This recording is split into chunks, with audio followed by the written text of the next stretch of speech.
Olá, seja muito bem-vinda, muito bem-vindo. Eu sou a jornalista Sabrina Tomasi e estou aqui em nome da Virada Sustentável Porto Alegre.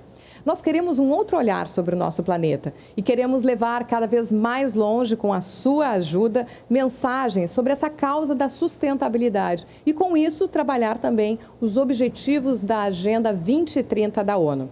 Nós estamos na 5ª edição da Virada Sustentável Porto Alegre. E como tudo, tivemos que nos reinventar, nos adaptar a esse momento da pandemia da Covid-19, mantendo o devido distanciamento. Mas, de qualquer maneira, ainda são centenas de debates, de shows, de oficinas que você vai acompanhar pela internet ou por aqui pela TVE. O evento tem a apresentação, a Virada Sustentável é apresentada pela Braskem e tem como patrocinadores CMPC, Liberty Seguros, Sulgás, Gerdau, Badesul e Alibem. E também temos uma série de apoiadores para que esse evento aconteça. Ventos do Sul, Oleoplan, DLL Financial Solutions Partner, Zafari, NIC BR, Prefeitura de Porto Alegre, a Lei Federal de Incentivo à Cultura, através do Ministério do Turismo, Procultura RS, TVE e Rádio FM Cultura, pelo Governo do Estado. E hoje vamos falar sobre economia circular. Essa expressão, esse movimento que está desde práticas simples, pequenas do nosso cotidiano, como uma escolha de uma roupa de brechó ou redesign de uma peça, até grandes práticas, grandes cadeias produtivas. Por isso, estão conosco, com o devido distanciamento nesse momento, Fabiana Quiroga, que é diretora de Economia Circular da Braskem, Daniel Ramos, que é diretor de Comunicação e Sustentabilidade da CMPC, e a Senira Nunes, gerente de Meio Ambiente da Gerdau. É assim que a gente já inicia esse nosso painel. Muito obrigada pela participação de todos vocês. E eu vou propor já uma primeira fala, só uma apresentação. Exatamente, eu pediria que vocês explicassem a responsabilidade de vocês dentro das suas empresas, das suas companhias, porque é relativamente recente que tenhamos cargos e setores direcionados para esta área. E já peço, então, que também digam para quem nos acompanha por que devem acompanhar este painel sobre economia circular. A gente começa, então, pode ser pela Fabiana Quiroga? Claro, olá a todos, um prazer estar aqui. Eu sou responsável pela área de economia circular na Braskem, é uma área de negócio com o objetivo de desenvolver ações de reciclagem, design, apoiar nossos clientes e transformar, de fato, em realidade, a economia circular em um negócio. Conto com a participação de todos vocês para esse debate que teremos sobre esse assunto, que é tão relevante para a indústria, mas principalmente para a sociedade. Bom, então a gente segue conhecendo a responsabilidade, as competências que têm essas pessoas que estão à frente dessas grandes empresas, inclusive transnacionais, e passo a palavra ao Daniel Ramos. Muito obrigado, que alegria em participar em mais uma virada sustentável. Bom, aqui na CMPC, o desafio da sustentabilidade é um desafio que também está atrelado ao negócio. É um desafio fundamental para que a gente pense a companhia, não só para os 100 anos que ela comemora em 2020, mas para os próximos 100. Sustentabilidade e economia circular, na verdade, já fazem parte do nosso negócio há exatos 32 anos. E vai ser muito legal compartilhar essa experiência tão moderna e, ao mesmo tempo, tão tradicional na companhia e que pressupõe um movimento de disrupção em toda a sociedade. Então, se eu fosse você, não perdesse esse conteúdo, porque esse novo normal que tanta gente fala passa efetivamente pela bioeconomia e pela economia circular. Bom, você está bem convidado e cheio de motivos para seguir aqui com a gente. Vamos então ouvir a Senira Nunes da Gerdau. Olá, pessoal. eu trabalho na área ambiental da Gerdau e a estratégia da Gerdau é ter a sustentabilidade em todas as suas áreas, em todos os seus departamentos, na tomada de decisão do nosso negócio, realmente na fala e no ato da liderança, né? Então não há uma área de sustentabilidade da Gerdau, mas a questão da sustentabilidade está intrinsecamente relacionada a todas as nossas operações e tomadas de decisão.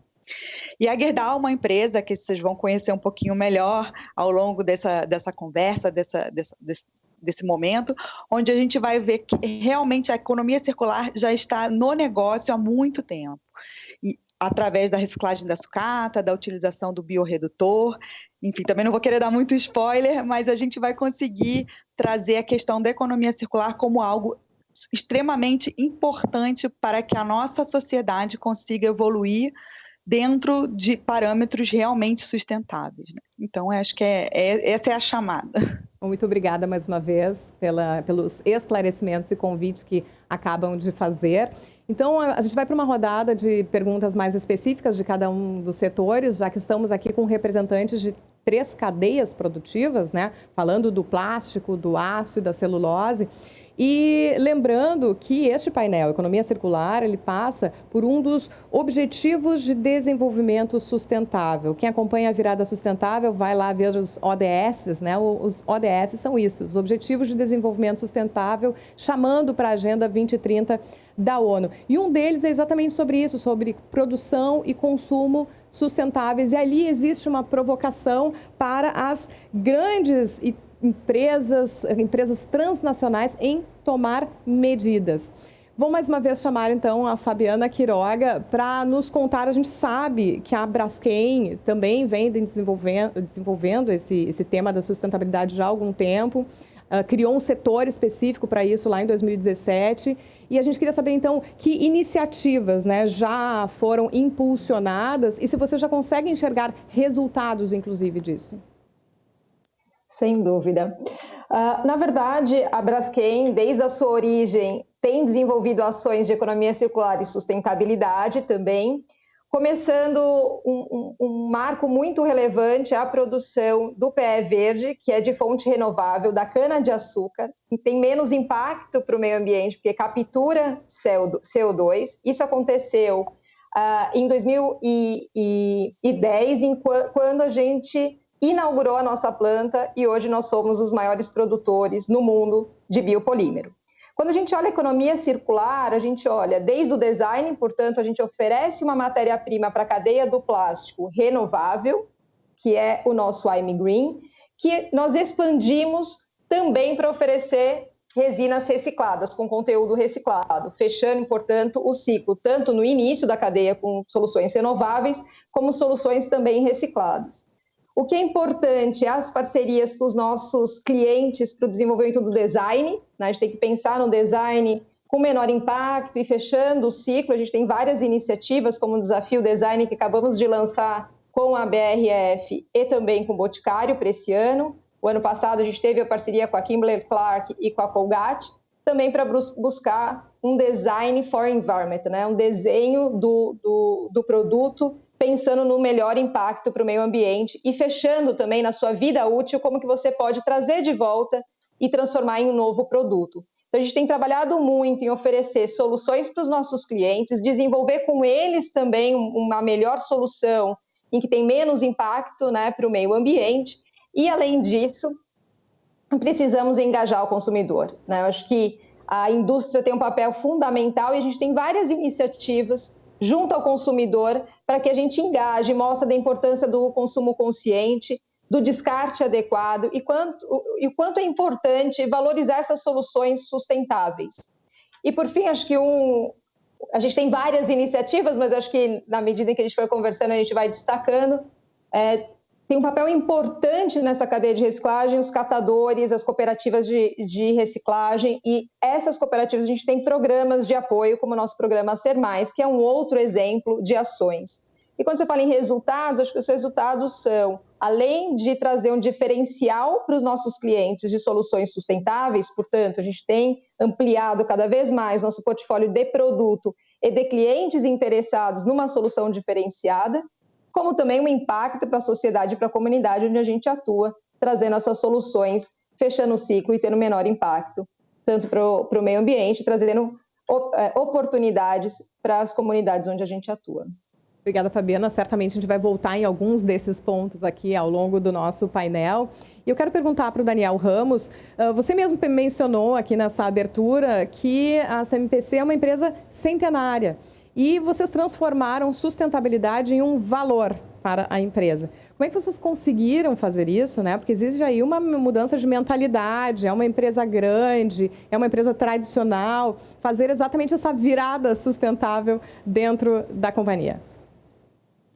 O legal disso tudo é que os millennials chegaram e começam a gerir as empresas, começam a liderar processos, liderar equipes e liderar a construção de novos propósitos. O que a CMPC fez nos seus 100 anos foi um movimento que eu considero, como millennial, algo muito importante. Ela olhou para trás no retrovisor para ver os seus 100 anos, mas não para comemorar pelos 100, mas para projetar os próximos 100. E ao fazer isso, ela redefiniu seus propósitos.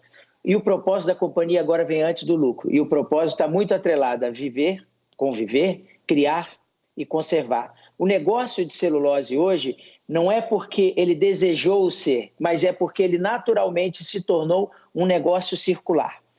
Lá do laboratório onde nós pesquisamos os melhores exemplares de eucalipto até a entrega no cliente do fardo de celulose, só para falar da primeira cadeia, todo o processo se tornou circular. Virou, de fato, um negócio. Para a gente, para a CMPC, o lixo nada mais é, o popularmente conhecido como lixo, nada mais é do que um erro de design.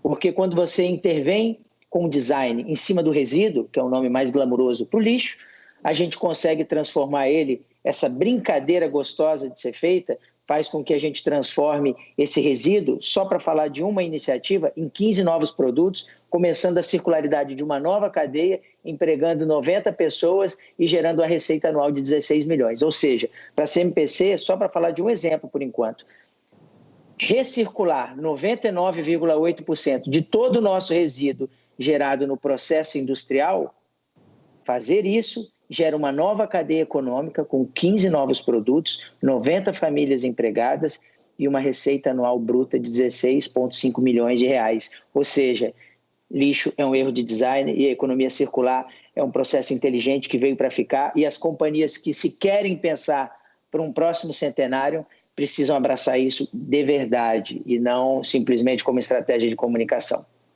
A gente começou, né? A gente abriu esse painel falando que queríamos um novo olhar sobre o planeta, e eu acho que a maneira como o Daniel colocou ficou muito claro isso. É olhar para o lixo e ver que é um erro de design. Já se vê outra coisa, não se vê mais lixo ali. E eu queria passar então para a Senira Nunes trazer da experiência da Gerdau, que junto com outras empresas fizeram o primeiro hub de economia circular do Brasil. Então, o que significa essa experiência? Como é que está sendo essa função colaborativa, inclusive entre as empresas, né? Muito legal você ter feito essa pergunta.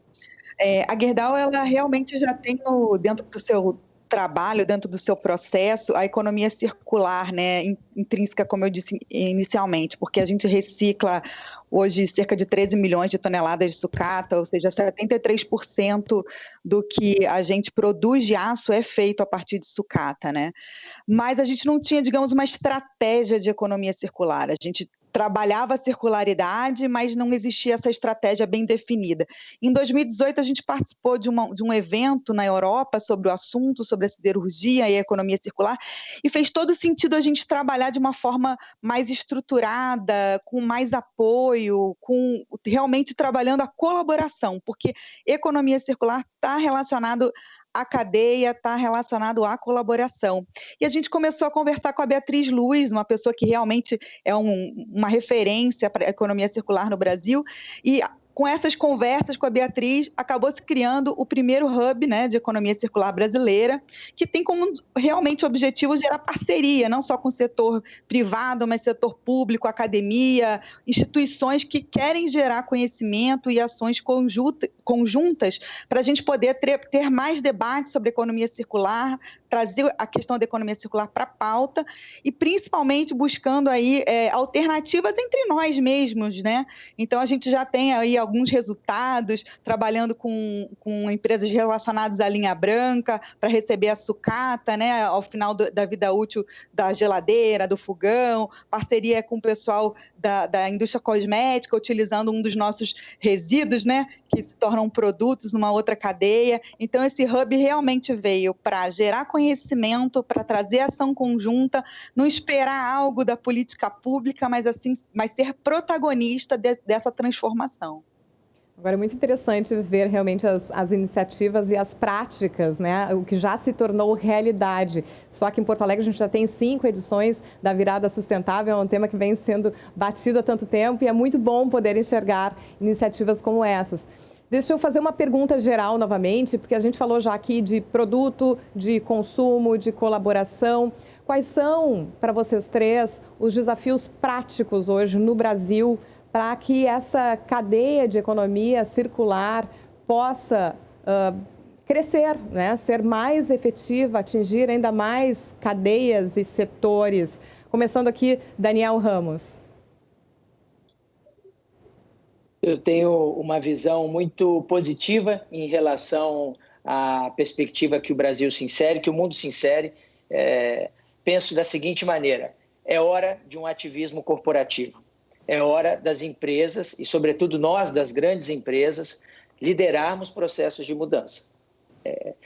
Nosso setor, o setor de celulose, aí eu vou falar como executivo do setor, como liderança do setor, é um setor que trabalha com quase nenhum incentivo. Incentivo do ponto de vista incentivo fiscal, incentivo do governo.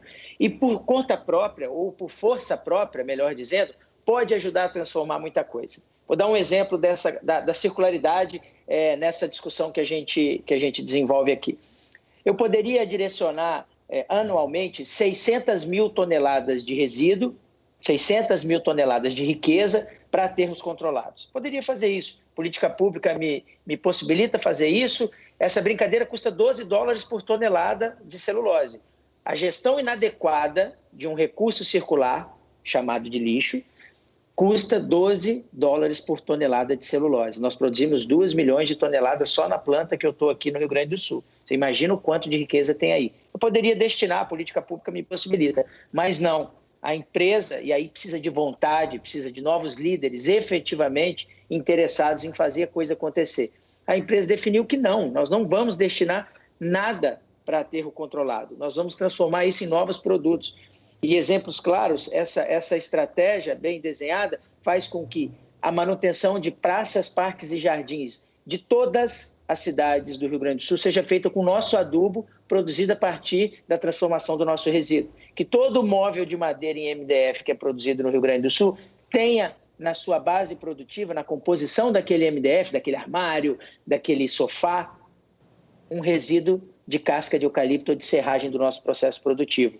Só para falar de alguns. Então, o que eu acredito? Eu acredito numa vontade, num ativismo corporativo liderado pela iniciativa privada, que não pode mais simplesmente achar que um governante assumiu o poder e vai dar conta de todos os desafios da sociedade. Não, é hora das empresas se colocarem efetivamente ao lado da sociedade, num movimento ativista, num movimento pró-sociedade e ajudarem a resolver os problemas. E a resolução de problemas, não simplesmente a gestão dos nossos impactos, passa efetivamente por posturas e por práticas de economia circular.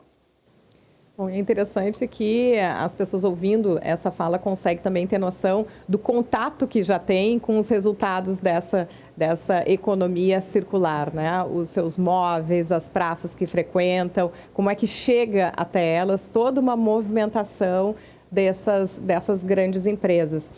Fabiana Quiroga, o plástico, quando a gente fala de meio ambiente, é sempre visto como o vilão, assim, né? Como é que é transformar essa mentalidade e, inclusive, este protagonismo não ser o negativo, mas de uma virada sustentável? Sem dúvida, quando a gente fala de economia circular, essa é uma grande oportunidade para o plástico, porque quando a gente olha o plástico, ele tem vários pontos positivos, né? Ele é leve, flexível, pode ser utilizado em mais diversas aplicações. Durante o próprio Covid, a gente vem identificando a necessidade de utilização para uma questão de higiene, mas a geração de resíduo é o grande impacto, né? E a disposição inadequada tem gerado impactos relevantes para o meio ambiente.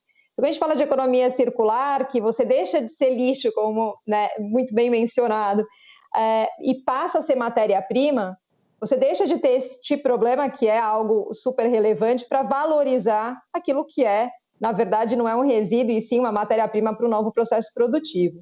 A gente tem um desafio de uma mudança de mindset, acho que esse ponto é importante, da indústria, a gente tem que ter um papel fundamental, a indústria tem feito esse movimento de fato, oferecer soluções sustentáveis, buscar trazer soluções para os nossos desafios e não só esperar a infraestrutura, que é um grande desafio que a gente tem ainda no país, para conseguir fechar o ciclo. E nesse ponto eu gosto de destacar uma parceria que a gente fez com um aterro, que chama Tecipar, que o objetivo é todo o resíduo que está indo para o aterro, ele faça separação do que é reciclável e a gente reaproveita num processo produtivo, transformando em matéria-prima com conteúdo reciclado para os nossos clientes. Essa é uma oportunidade de aplicar e escalar em outros locais essa solução, quando a gente está numa realidade ainda no país, infelizmente, de pouca coleta seletiva, né? O fato de você ter pouca coleta seletiva é um dos desafios para que a gente não consiga reintroduzir esse produto no processo produtivo novamente.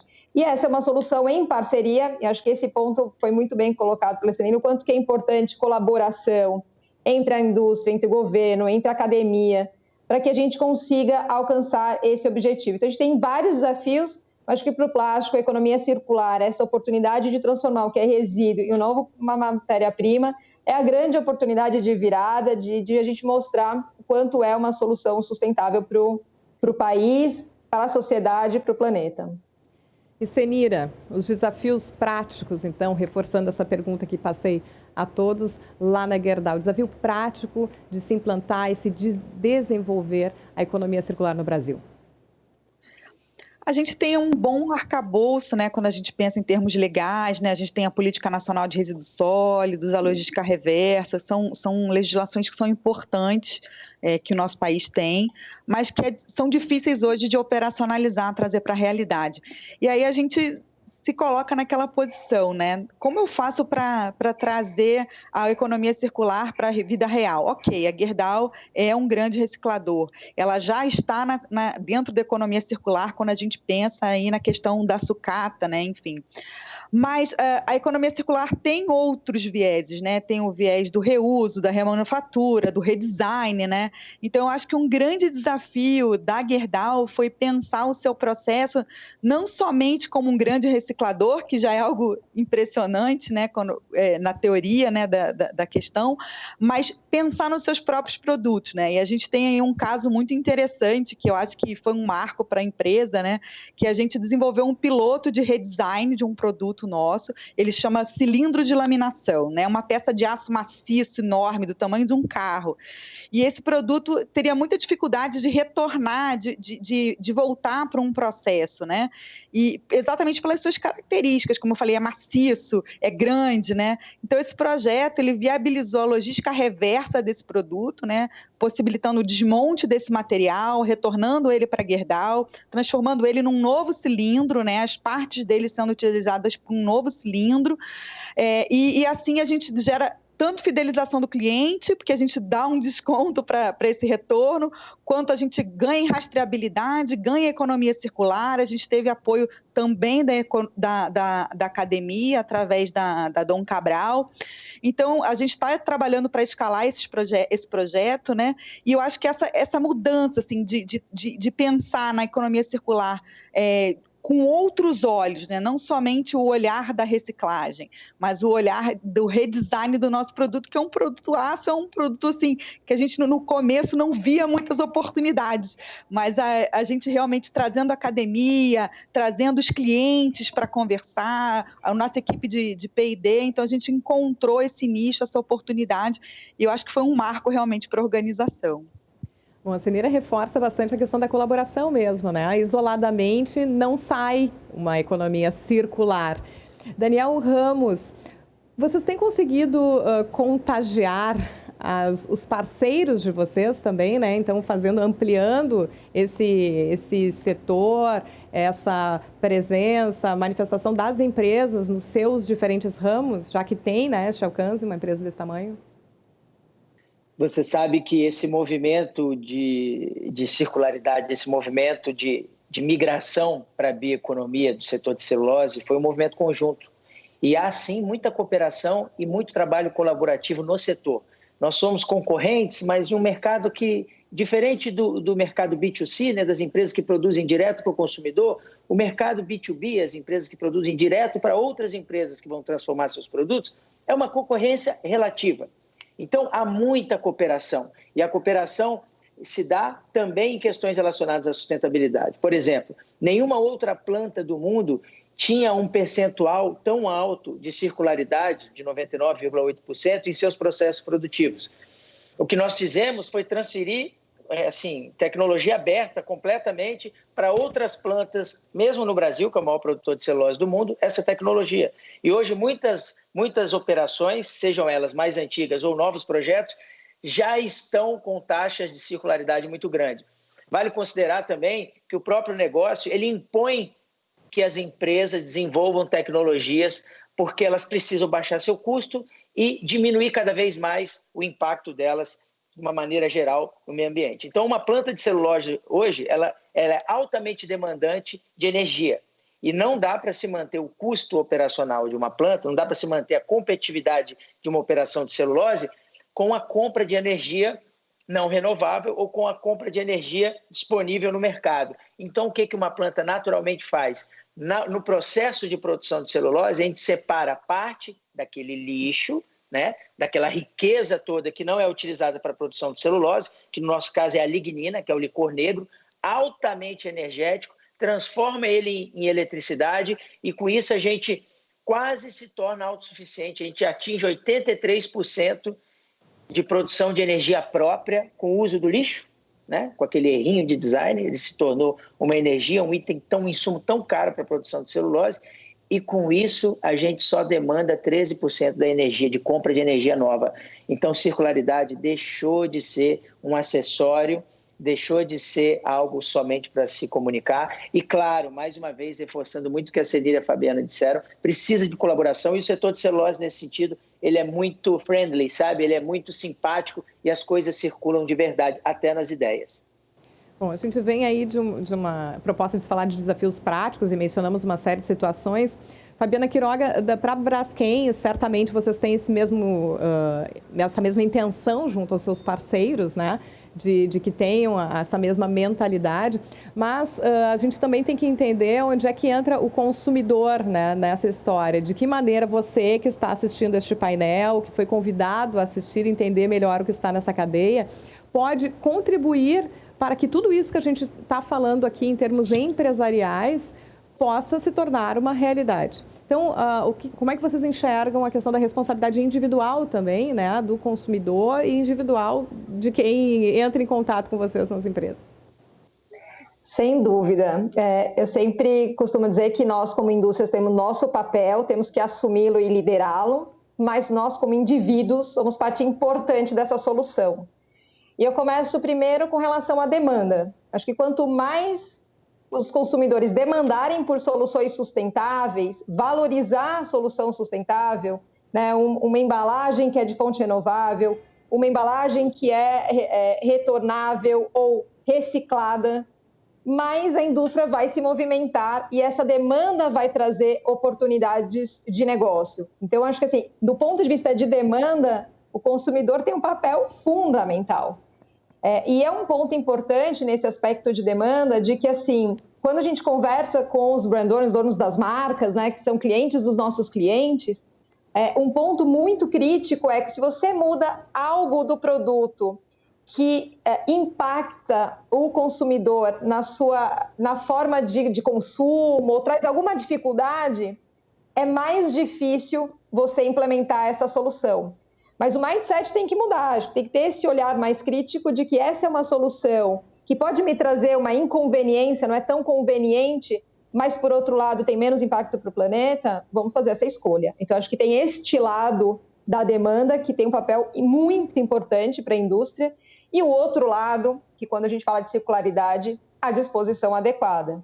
Infelizmente, quando a gente anda na rua, a gente teve um evento de clean-up, no mundo todo, uma iniciativa da Aliança para o Fim dos Plásticos, que é uma aliança global, e que muito triste, em qualquer lugar, todo mundo que você sai na rua, você vai dar a volta no quarteirão, você enche uma sacola de resíduo que, infelizmente, as pessoas descartam de forma inadequada. Então, a responsabilidade é de cada um, de dispor de forma adequada, de encaminhar para um processo de coleta seletiva, por exemplo, para que este material seja reinserido no processo produtivo. Então, eu coloco essa importância do consumidor nas duas pontas, na demanda, na criação de demanda e na hora da disposição, que é tão importante e fundamental para que a gente tenha aí um mundo melhor, porque quando a gente olha o impacto, infelizmente, que a gente tem nos oceanos, é gigantesco e muito relacionado a essa disposição inadequada.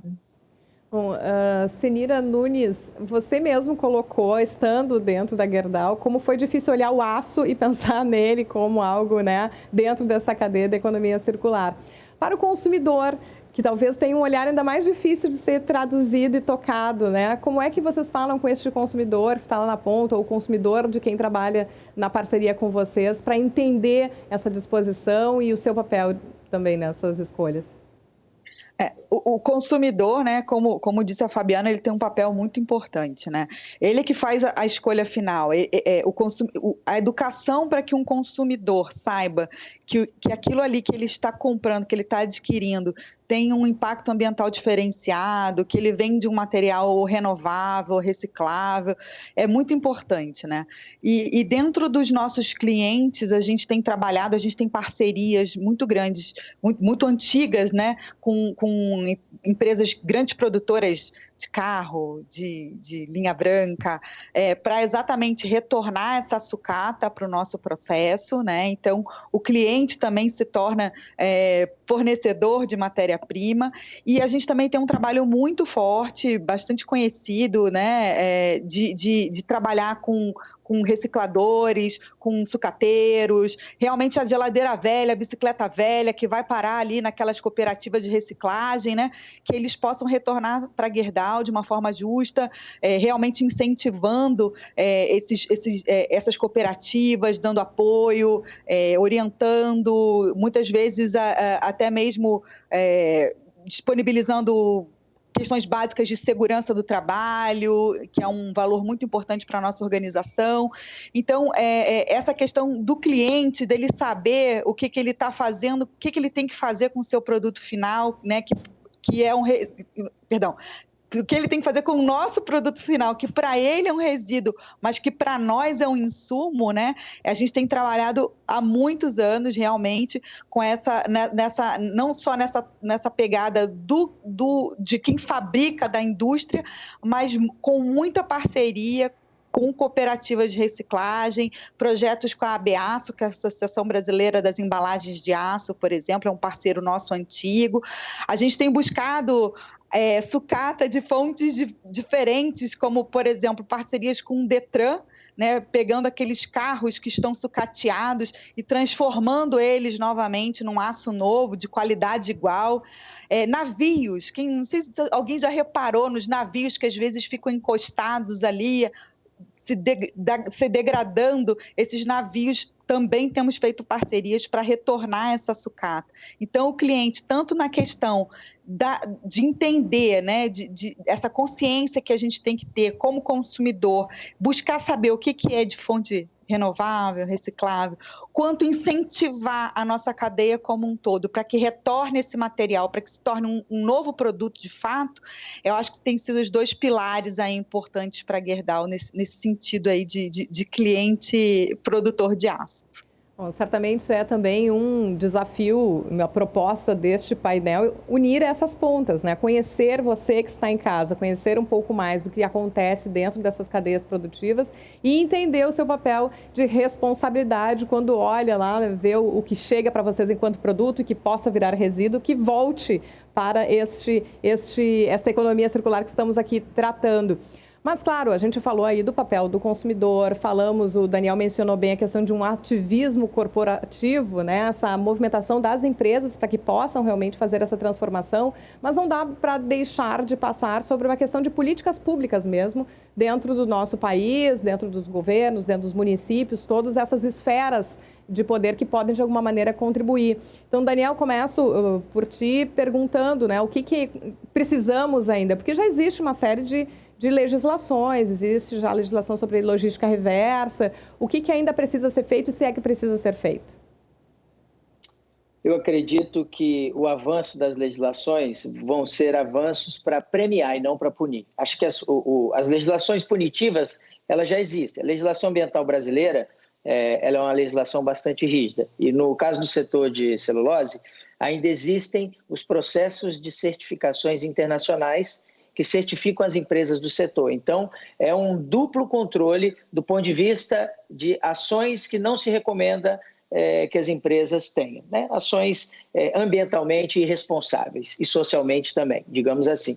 No entanto, acredito que a legislação e o avanço dos diplomas legais e das estratégias de acompanhamento disso, das agências de regulamentação e de regulação, vão passar obrigatoriamente por premiações.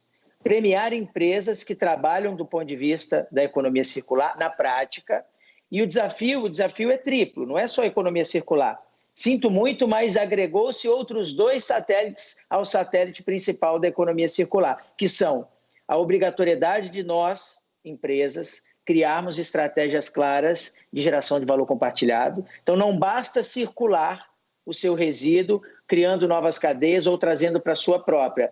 É importante que você compartilhe esse valor, criando negócios inclusivos e trazendo principalmente a sua comunidade local e aquela comunidade com maiores fatores e índices de vulnerabilidade para participar, para comer desse bolo principal tão bonito da economia circular. E a legislação tem que premiar empresas que trabalham assim, porque são práticas transformadoras de um território. E o segundo satélite, super importante, e que nós, empresas, vamos ter que sair muito ágeis para solucionar, são as operações e iniciativas carbono neutras. Ou seja, mais do que nunca, a gente não vai só ter que produzir o nosso produto sem emitir os gases de efeito estufa que estão relacionados à mudança climática, mas a gente vai precisar gerar créditos para que parte da cadeia produtiva tradicional que não consegue ser positiva na geração de crédito de carbono seja contemplada pela nossa atuação. Então, o desafio é muito mais amplo e as políticas públicas no Brasil, na perspectiva de um milênio executivo do setor de celulose, elas têm que premiar boas práticas. E, claro, não tem mais espaço para amadorismo, não tem mais espaço para empresa irresponsável e a legislação brasileira é bem rígida nesse sentido. Obrigada, Daniel. Perguntar para a Fabiana Quiroga, que lá no início já tinha falado sobre a questão do carbono, né, do quanto isso tem que entrar dentro da economia circular. Então, aproveito para entrarmos um pouco mais neste assunto, Fabiana. Não, excelente. Acho que excelentes pontos colocados pelo Daniel. Quando a gente olha a economia circular, né, a gente tem que olhar de forma mais ampla e os 2 maiores problemas, né, e preocupações da humanidade, que a gente está falando de emissões, aquecimento global e geração de resíduos, impactos para o meio ambiente. Acho que a gente pode, com soluções desenvolvidas pela indústria e incentivadas, acho que esse ponto é um ponto super importante, não é criar mais penalidade, acho que tem uma questão de fiscalização, a gente já tem legislações, mas criar incentivos e bonificar as empresas que estão trabalhando tanto na esfera de renováveis, ou seja, trazendo captura de CO2 e podendo dividir isso com a cadeia. Acho que esse ponto é um ponto super relevante colocado pelo Daniel e concordo e corroboro. E do outro lado também a cadeia de reciclagem, né? Como incentivá-las ainda mais para que torne sustentável economicamente, que consiga de fato a gente alavancar essa cadeia como um todo, que é tão importante neste contexto. Um ponto que eu acho que é importante destacar com relação a políticas públicas e o papel do governo, e principalmente do governo municipal, são as questões de infraestrutura. Acho que esse é um ponto crítico ainda no país, né? A questão do saneamento básico, acho que a gente tem um marco importante agora, E é relevante demais quando a gente fala de impacto que a gente está gerando no meio ambiente, quando você não tem saneamento básico, onde você não tem coleta seletiva, onde você não tem nem coleta de resíduos, que eles acabam indo para o meio ambiente. Acho que esse é um papel que é muito importante dos municípios e do poder público, de estruturar, de realmente acabar com os lixões, né? Quando a gente vê ainda, infelizmente, lixões em vários municípios, o impacto que isso gera, não só para o meio ambiente, mas do ponto de vista social, pessoas, né, naqueles locais de forma inadequada. Então, acho que tem esses dois pontos que eu concordo plenamente, né, com o que o Daniel colocou, de incentivar e premiar as empresas que trabalham neste caminho, tanto de captura de CO2, evitando emissões, e apoiando nessas questões renováveis e também na cadeia de reciclagem. E, do outro lado, a importância que a gente tem do poder público no aspecto de infraestrutura para permitir para evitar, na verdade, esses impactos todos que a gente está vivendo com a falta de gestão, de resíduos, com falta de saneamento básico. Acho que são esses dois pontos que eu gostaria de destacar. E muitas vezes, falando como jornalista, às vezes as grandes cidades até têm um controle maior, porque também a imprensa está em cima, há uma fiscalização, um olhar, uma luz, uma comunicação maior sobre grandes cidades, mas uma série de municípios que precisam desse olhar técnico também, de acompanhamento, para que possa se enquadrar dentro do que está sendo proposto na legislação. A Senira Nunes tinha comentado até falar que legislação temos, né? As questões legais temos. É suficiente? Concorda com isso que estão dizendo os colegas sobre políticas públicas, Senira? As políticas públicas, nós até temos algumas legislações, como eu comentei, legislações importantes, né? Mas a gente ainda tem no Brasil a dificuldade, como eu disse logo no início, de regulamentar, de operacionalizar essas políticas. Vou trazer como exemplo a PNRS, né, a Política Nacional de Resíduos Sólidos, que tem nela, né, tem dentro dela esse incentivo a reutilizar materiais, a não termos mais rejeitos e sim produtos para outros processos, né? E a gente tem uma dificuldade grande no país ainda. Falando sobre um outro ponto da nossa cadeia, a cadeia siderúrgica, né, a cadeia de produção de aço, a gente produz bastante resíduo. E a gente tem buscado o reaproveitamento desses materiais. Hoje a gente reaproveita 77% dos resíduos gerados nos nossos processos produtivos.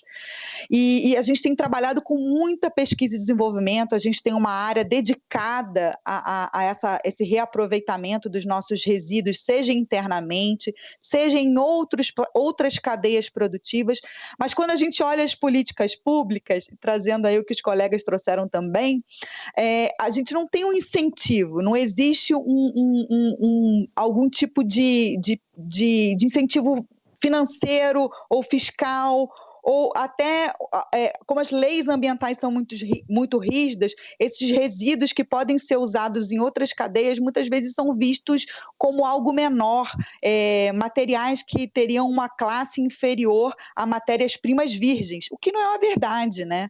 Então, a gente hoje, por exemplo, tem um projeto muito legal que chama... É um projeto chamado Casa Sustentável, uma casa que foi construída no modelo Minha Casa Minha Vida, projetado por um arquiteto mineiro chamado Gustavo Pena, né, com todos os conceitos de sustentabilidade. E nessa casa foram utilizados 40% da casa foi feita com rejeitos de mineração.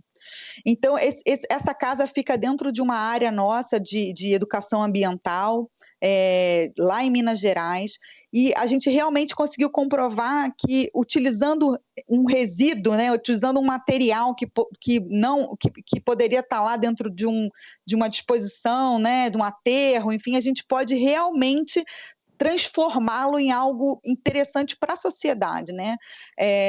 Realmente... a gente conseguir transformar esses materiais, esses resíduos, em algo de maior valor. E as políticas públicas hoje não incentivam tanto, né? Não tem esse incentivo, como dito aí pelo colega, pelo Daniel, como trazer algum tipo de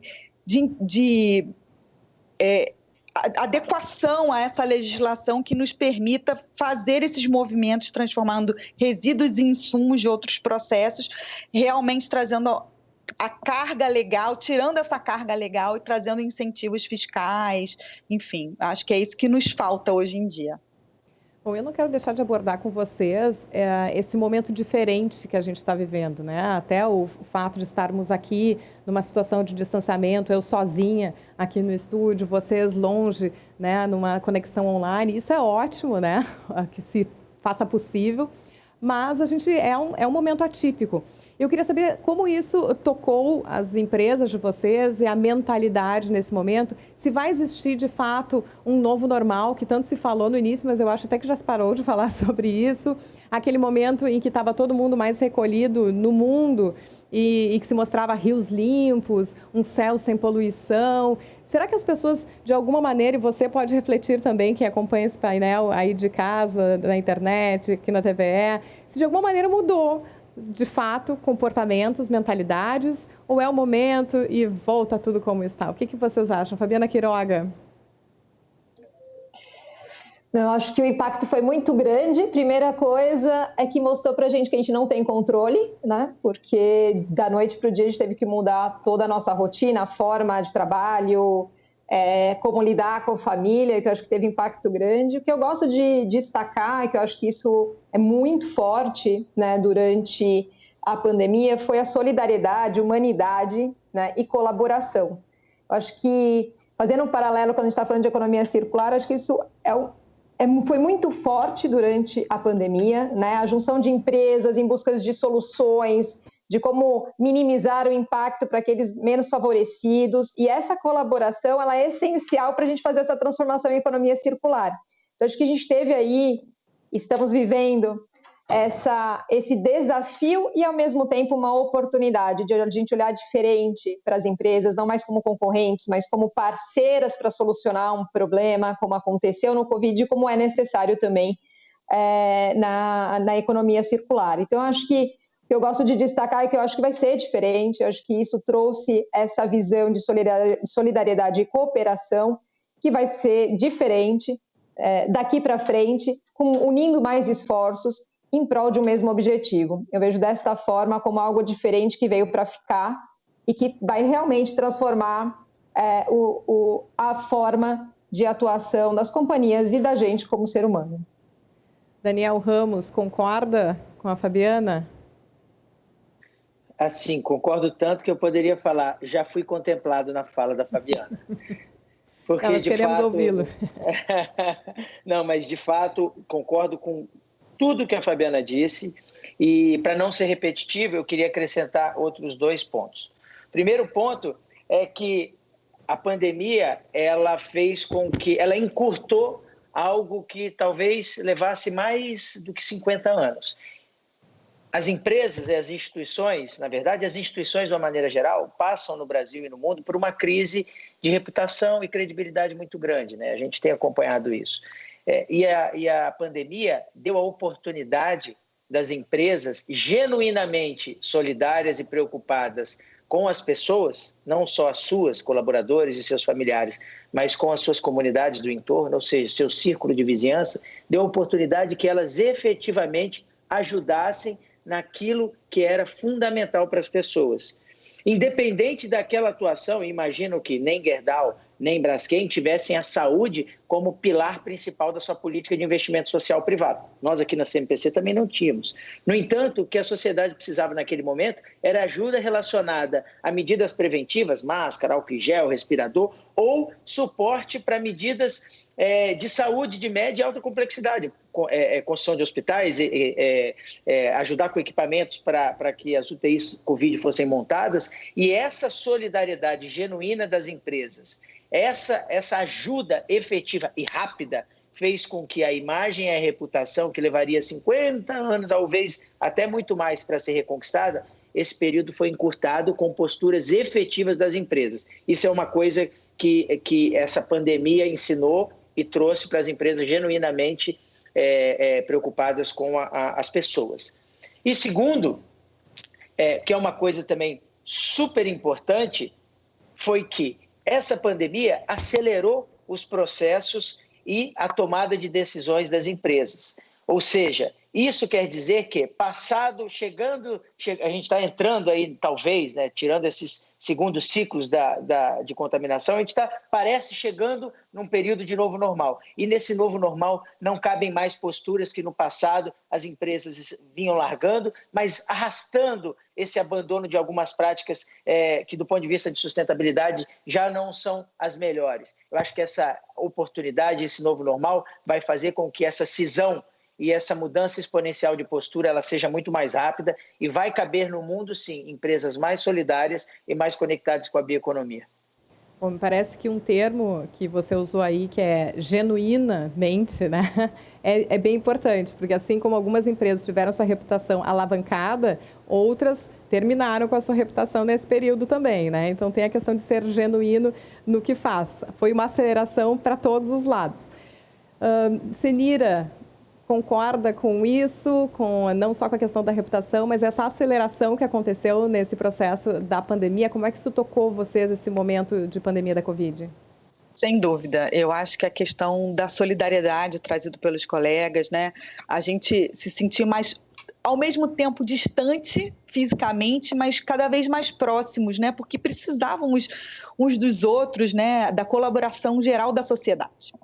E a Gerdau realmente, algumas ações que ela fez, eu acho que teve uma importância muito grande para a sociedade, para nós como colaboradores, olhando esse propósito que a Gerdau tem, né, de ser uma empresa sustentável. Então, a gente rapidamente fez parcerias, né, e ajudou na construção de centenas de leitos, né, de hospitais, utilizando, inclusive, olha que interessante, né? Uma técnica que é de construção metálica, que tem tudo a ver com a economia circular, que a construção metálica é como se fosse um grande Lego, né? Que você consegue rapidamente fazer aquela construção. A gente conseguiu, então, entregar um produto, né? A gente construiu em parcerias, mais uma vez a questão das parcerias, leitos de hospitais, né? Para poder realmente dar aquelas comunidades leitos que elas precisavam de uma forma extremamente rápida e com um tipo de construção que é como se fosse, como disse, um Lego. Ele vai ali se encaixando, que tem a possibilidade, inclusive, de um dia a gente remover e reutilizar esse aço de uma forma mais rápida. É um tipo de construção que não é muito comum no Brasil. Então, a gente pôde, né, além de estar ajudando a sociedade, né, que estava precisando ali daquele hospital, daquele recurso, a gente também trabalhou a economia circular, de certa forma, trazendo essa tecnologia, trazendo essa forma de construção que não é muito comum no Brasil. Mas, acima de tudo, gerou muito orgulho da nossa equipe. A gente se sentiu muito tocado como colaborador da Gerdau por essa disponibilidade, por essa rapidez nas respostas ao que se precisava, né? E eu acho que essa aproximação com a sociedade que a pandemia nos trouxe também nos traz outros racionais ambientais de responsabilidade, racionais sociais, né, da questão da diversidade, da inclusão. Então, o mundo não vai ser mais como antes, não sei qual é o novo normal, mas tenho certeza que todos nós fomos tocados pela questão da pandemia de uma forma muito mais ampla. E as empresas da mesma forma, porque as empresas são pessoas. Então, eu acredito que essa mudança foi primordial para que a gente pudesse se manter e se ajudar nesse momento tão delicado, né? Bom, estamos já chegando, nos encaminhando para o final deste painel. Temos aí mais 4 minutos, então eu queria ouvir de cada um uma provocação para quem nos acompanhou até agora nesse painel, né? Falando diretamente, então, com quem nos assistiu, quem nos assiste pela internet, pela TVE, sobre o que a gente disse aqui, o que vocês gostariam que as pessoas lembrassem de tudo que a gente falou nesse momento. Daniel Ramos, podemos começar por aí? Claro. Primeiro, queria agradecer a participação, falar sobre economia circular, falar sobre sustentabilidade. É sempre muito gostoso, sobretudo quando você, de fato, e aí eu vou recorrer novamente à palavra genuíno, quando você genuinamente tem o propósito da companhia atrelado aos seus propósitos pessoais e consegue colocar isso em prática. Na verdade, a mensagem que eu queria passar é que para todo esse mundo de jovens que está chegando ao mercado, e aí jovens independente da idade, tá? Aqueles que estão chegando e aqueles que estão se recolocando, que considerassem nas suas análises, nas suas práticas diárias, isso que a Fabiana e a Senira disseram. Na verdade, as empresas são pessoas. Quem muda as práticas de uma companhia, quem transforma a prioridade em valor e transformar a prioridade em valor, significa que prioridade muda de ano a ano, valor não. Uma empresa ter como valor a sustentabilidade efetivamente significa que aquilo guia as suas ações ao longo dos anos. Então, que esses jovens das gerações, dos millennials, da geração X e aqueles jovens de cabeça, que é a principal juventude que uma pessoa pode ter, se mantenham firmes nessa transformação que esse momento tão crítico fez acelerar, que foi a pandemia, e nessa manutenção firme de propósito, que a gente consiga efetivamente levar o nosso país, a nossa comunidade, a nossa cidade, para uma reflexão e para uma prática efetivamente mais sustentável e mais genuinamente respeitosa com o planeta onde todos nós moramos. Nós, os nossos familiares, os nossos filhos, ou seja, todos. Obrigada, Daniel Ramos. Senira Nunes, da Gerdau, um minutinho, o que você quer reforçar desse painel? Eu acho que é importante a gente reforçar o papel de cada um de nós, né? Como consumidores, que realmente temos que entender melhor o que as nossas escolhas trazem para o nosso planeta, pensando na questão da economia circular. Então, as escolhas têm que ser bem feitas. E como colaboradores de uma organização, sempre nos sentimos motivados a trazer a questão da sustentabilidade na tomada de decisão, realmente nos questionamentos, levando a esse pensamento circular, né? Então, seja como cidadão comum, seja como participante de qualquer tipo de empreendimento, seja o seu próprio empreendimento, ter a economia circular, ter a sustentabilidade como um norte dessa tomada de decisão, como um propósito, um valor, como disse também o colega Daniel. Acho que Obrigada, Senira. Fabiana Quiroga, então, num minutinho, a mensagem que você gostaria que ficasse. Excelente pontos dos meus colegas, agradecimento pela participação e que acho que assim, que fique a reflexão para que cada um de nós, cada um que esteve aqui conosco, avalie como que você pode fazer a diferença onde você estiver, dentro da empresa, dentro da sua comunidade, dentro da sua família.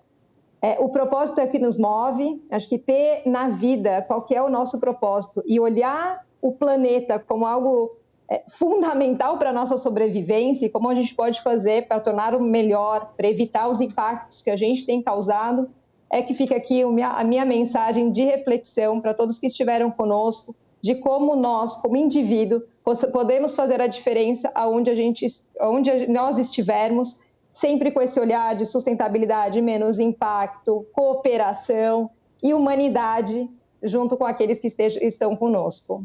Muito obrigada.